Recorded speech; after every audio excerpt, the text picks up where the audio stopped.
আপনি একা একা চুপচাপ বসেছিলেন, হঠাৎ করে একটি বিড়াল এসে আপনার সামনে দাঁড়ালো। হয়তো আপনার চোখের দিকে তাকালো, কিংবা চুপচাপ এসে আপনার পাশে বসে গেল। অনেকেই ভাবেন এটা বুঝি স্রেফ একটা মুহূর্ত ও সাধারণ একটি ঘটনা, কিন্তু ইসলাম আমাদের শেখায় এই পৃথিবীতে কোনো কিছুই সাধারণ নয়। আল্লাহর হুকুম ছাড়া কোনো কিছুই নড়ে না।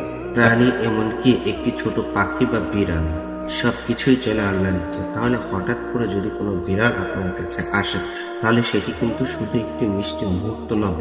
হয়তো এই বিড়ালটি আপনার জন্য কোনো বার্তা নিয়ে এসেছে আল্লাহর পক্ষ থেকে। চলুন জেনে নেই 5টি বার্তা। প্রথম নিয়ামত, আল্লাহর রহমত লাভের সুযোগ। বিড়ালের প্রতি দয়া করলে আল্লাহ বান্দার প্রতি দয়া করে। রাসূল সাল্লাল্লাহু আলাইহি। দ্বিতীয় নিয়ামত, গুনাহ মাফের মাধ্যম।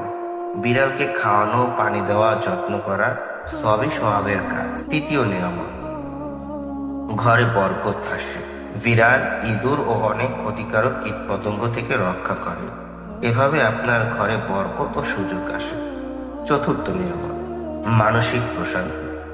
বিড়াল মানুষের অন্তরে শান্তি আনে। পঞ্চম নিয়ামত, নেক আমলের অভ্যাস করা। বিড়ালের নিয়মিত যত্ন নেওয়া মানুষকে দয়া করা, করুণা ও দায়িত্বশীল হতে শেখায়। প্রিয় দর্শক, বিড়াল কেবল একটি প্রাণী নয়, বরং আল্লাহর নিয়ামত। তাই চলুন আমরা বিড়ালকে ভালোবাসি। আপনি একা একা চুপচাপ বসেছিলেন, হঠাৎ করে একটি বিড়াল এসে আপনার সামনে দাঁড়ালো। হয়তো আপনার চোখের দিকে তাকালো, কিংবা চুপচাপ এসে আপনার পাশে বসে গেল। অনেকেই ভাবেন এটা বুঝি স্রেফ একটা মুহূর্ত ও সাধারণ একটি ঘটনা, কিন্তু ইসলাম আমাদের শেখায় এই পৃথিবীতে কোনো কিছুই সাধারণ নয়। আল্লাহর হুকুম ছাড়া কোনো কিছুই নড়ে না। প্রাণী, এমনকি একটি ছোট পাখি বা বিড়াল, সবকিছুই চলে আল্লাহর ইচ্ছা। তাহলে হঠাৎ করে যদি কোনো বিড়াল আপনার কাছে আসে, তাহলে সেটি কিন্তু শুধু একটি মিষ্টি মুহূর্ত নয়। হয়তো এই বিড়ালটি আপনার জন্য কোনো বার্তা নিয়ে এসেছে আল্লাহর পক্ষ থেকে। চলুন জেনে নেই 5টি বার্তা। প্রথম নিয়ামত, আল্লাহর রহমত লাভের সুযোগ।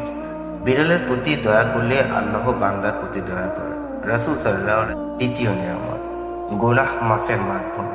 বিড়ালকে খাওয়ানো, পানি দেওয়া, যত্ন করা সবই সওয়াবের কাজ। তৃতীয় নিয়ামত, ঘরে বরকত আসে। বিড়াল, ইঁদুর ও অনেক ক্ষতিকারক কীটপতঙ্গ থেকে রক্ষা করে। এভাবে আপনার ঘরে বরকত ও সুযোগ আসে। চতুর্থ নিয়ামত, মানসিক প্রশান্তি। বিড়াল মানুষের অন্তরে শান্তি আনে। পঞ্চম নিয়ামত, নেক আমলের অভ্যাস করা। বিড়ালের নিয়মিত যত্ন নেওয়া মানুষকে দয়া করা, করুণা ও দায়িত্বশীল হতে শেখায়। প্রিয় দর্শক।